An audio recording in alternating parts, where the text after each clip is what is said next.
Good morning everyone. आज मेरे विद्यालय की 4th क्लास है, जिसमें आज मैं आपको कॉर्पसेल्स के आरबीसी के बारे में मैंने पढ़ा दिया। कॉर्पसेल्स का एक और रूप था जो है डब्ल्यूबीसी, जिसका मैंने स्कूल का नाम आपको शायद से बताया था। उसका नाम है ल्यूकोसाइट्स या फिर ल्यूकोसाइट्स। मतलब समझ रहे हैं मैं क्या बोलना चाहती हूँ।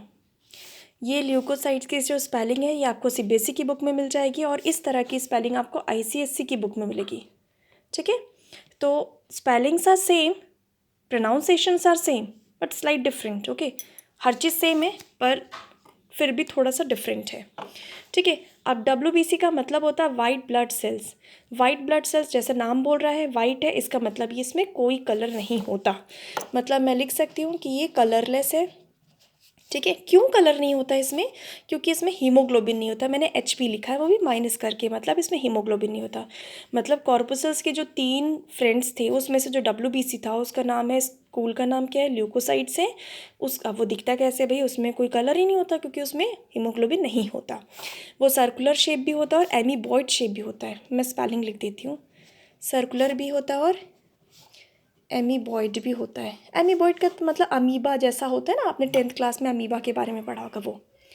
ये न्यूक्लिएटेड भी होता है, मतलब इसमें न्यूक्लियस होता है, हैव न्यूक्लियस। ठीक है, और याद रखना इसका जो साइज़ होता है 8 से 15 माइक्रोमीटर होता है।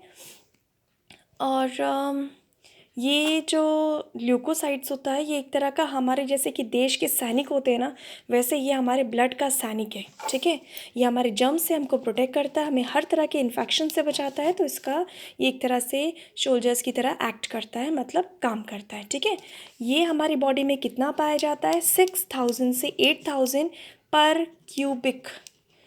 क्यूबिक मिलीमीटर पाया जाता है। ठीक है, इसकी लाइफ स्पेन 120 तक नहीं होती बेटा। आरबीसी जो होता है ना, इसके साथ जो उसका दूसरा फ्रेंड था आरबीसी, वो 120 डेज तक जिंदा रहता है, पर ये 120 तक नहीं रहता है। इसका लाइफ स्पेन बहुत ही कम लाइफ स्पेन का होता है। ठीक है, अब ये तो मैंने आपको इसका बता दिया।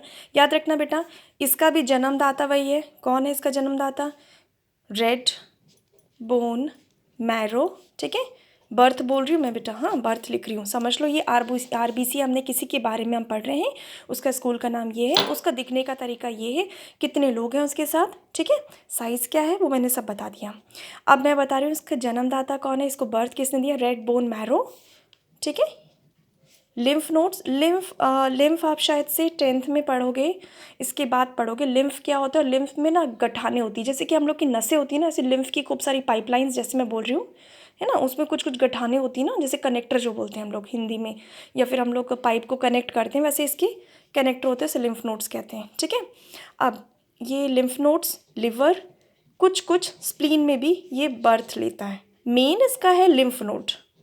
ठीक है बेटा, जन्म कहाँ है? लिम्फ नोड में। ठीक है, कहीं कहीं पे लिवर और स्प्लीन और रेड बोन मैरो में भी होता है। ठीक है, अब मरता कहाँ है भाई? जन्म ले लिया, स्ट्रक्चर देख लिया मैंने, अब उसका ग्रेवयार्ड कहाँ है? इसका भी सेम ग्रेवयार्ड कहाँ होगा?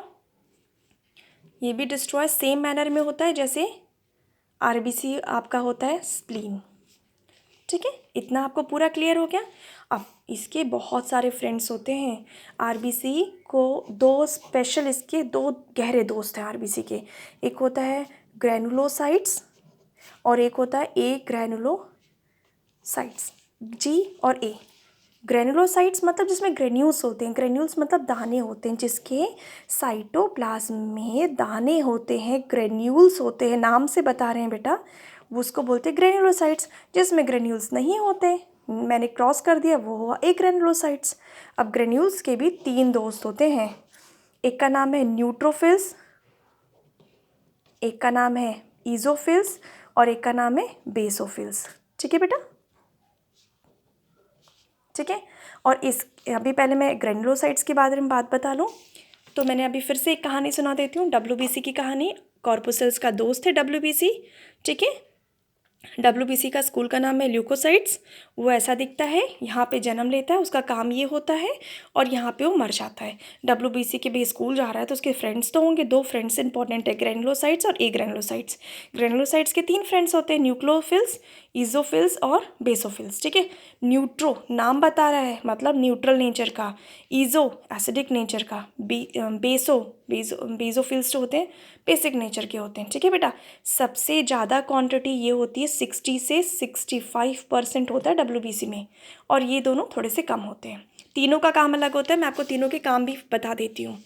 एन लिख रही हूँ बेटा, ई लिख रही हूँ और बी लिख रही हूँ।